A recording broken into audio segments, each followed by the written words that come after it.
పసిబిడ్డలా ఉండాలి కదా. అవునమ్మా. పసిబిడ్డలా ఉండాలి అని మనం ప్రయత్నం చేస్తే అది అసహజం అవుతుంది. అవును. అవునంటున్నావు ఏంటి మరి? పసిబిడ్డలా ఉండాలన్నావు. పసిబిడ్డగా ఉండాలి అని ప్రయత్నం చేస్తే నువ్వు పసిబిడ్డగా ఉండగలవా? ఉండలేవు. ఎందుకంటే పసిబిడ్డ ఇంకా దానికి లోక జ్ఞానం కలగలేదు గనక అలా ఉంది. అవునమ్మా. కానీ ఆ పసిబిడ్డకి తప్పనిసరిగా లోకంలోకి వచ్చి లోక జ్ఞానం కలుగుతుంది. అవును. కలిగినప్పుడు దాని పసితనం పోతుంది. అవును. కానీ జ్ఞానియో పసిబిడ్డలాగా ఉండక్కర్లేదు. అతడు నేర్చుకున్న జ్ఞానాన్నంతా వదిలేసి పసిబిడ్డలా ఉంటాడు. ఓకే. అంటే లౌకిక జ్ఞానం అంతా వదిలేస్తాడనమాట. వదిలేసి ఒక్కొక్కటి కాగితం తెలుసుకుని వదిలేసి ఆ పసిబిడ్డ అయిపోతాడు. అదే పసిబిడ్డ తన పసిబిడ్డతనాన్ని వదిలేసి లోక జ్ఞానంలోకి పడిపోతాడు.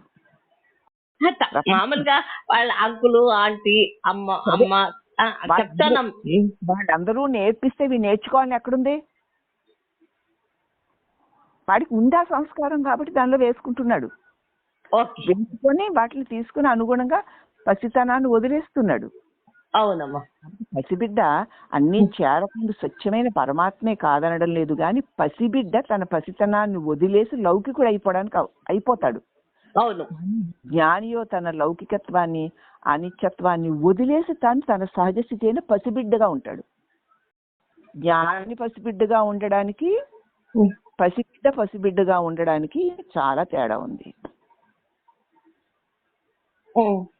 పసిబిడ్డలోనికి ఏమైంది? స్వచ్ఛత నెమ్మది తొలగిపోయి మాయతో కూరుకుపోతుంది. అవును.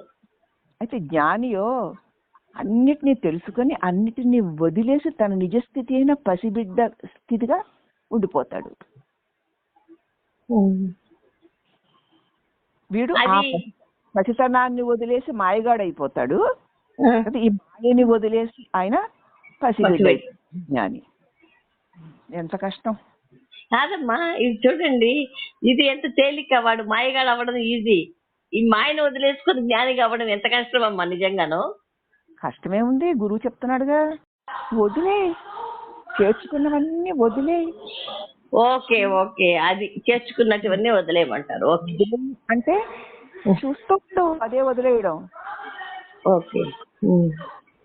పసిబిడ్డలాగా మారిపోవాలంటే పసిబిడ్డలాగా మారిపోవడానికి ప్రయత్నం చేయడం కాదు.